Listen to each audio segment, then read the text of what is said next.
और जो डिजिट है हमारी इन्हीं नंबर्स में से होनी चाहिए।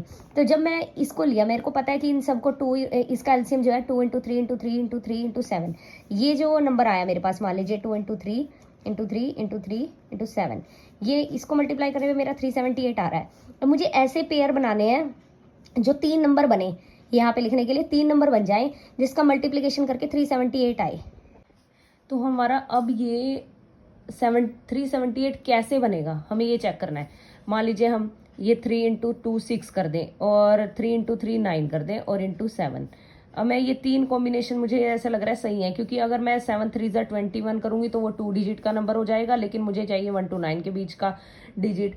तो देखिए मैं ना इसको भी इस तरीके से लिखती हूँ। मान लीजिए जैसे 60 है, तो मैं यहाँ ना 6 को लिख देती हूँ, क्योंकि 9 को लिखूंगी तो 60 का कोई कॉम्बिनेशन नहीं बनेगा। 6 का या तो 10 से मल्टीप्लाई करके, या 2 और 5 हो जाएगा। ठीक है, ये 21 है, मैं यहाँ पे 7 वाला लिख देती हूँ, क्योंकि 7 के टेबल में 21 आता है, तो मैं उसी का कोई कॉम्बिनेशन ढूंढ लूंगी।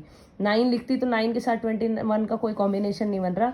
8 यहाँ लास्ट में आ रहा है, इसलिए मैं 9 ले लेती हूँ, क्योंकि 9 के टेबल में 8 वाली डिजिट वाला नंबर आता है। तो ये मेरा इसका तो हो गया सॉल्व। 6 इंटू 7 इंटू 9 मल्टीप्लाई करने पे मेरा आ रहा है 378। ठीक है, ये एक नंबर तो हमें मिल गया। अब मुझे यहाँ पे बनाना है 60। ठीक है, ये 60 बनाना है मुझे, इन यहाँ पे नंबर फिलअप करके। तो मैं यहाँ पे मान लीजिए 60 का भी एलसीएम लेती हूँ। 2 3 6, ये 15 हो गया। 3 5 15, और 5 1 5। अब देखिए मेरे पास 6 ऑलरेडी है, तो यानी ये 3 इंटू 2 6 ऑलरेडी है, तो 2 और 5 मिल रहे हैं मुझे। अब क्या मैं यहाँ पे 5 भर दूँ, क्योंकि 5 के टेबल में 40 आता है, और 2 यहाँ पे, क्योंकि इससे डिविजिबल है। जो नंबर इजीली डिविजिबल हो रहा हो, हम उस नंबर को यहाँ पर भर देते हैं। ठीक है, फिर अब मुझे यहाँ के कॉम्बिनेशन चेक करने हैं कि मल्टीप्लाई करने पे 40 आए। ठीक है, अब मुझे 21 बनाना है, तो 7 के टेबल में तो 21 ऑलरेडी आता है। तो यहाँ पे मेरा अगर 40 बनाना है, तो 5 के टेबल में 8 पे 40 आता है। अगर मैं यहाँ पे 1 भर दूँ, और यहाँ 8, 5 8 40, 41 40, और यहाँ पे अब डायरेक्ट 3 लिख दूँ, 7 3 21, ये हो गया सॉल्व।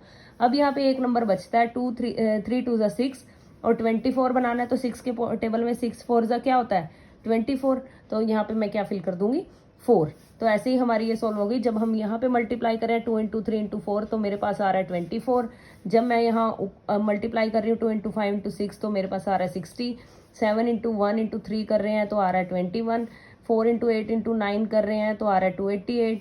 यहाँ 6 इंटू 7 इंटू 9 कर रहे हैं, तो आ रहा है 378। 5 इंटू 1 इंटू 8 कर रहे हैं 40। ठीक है, और ये हमारा आंसर आ गया। Thank you so much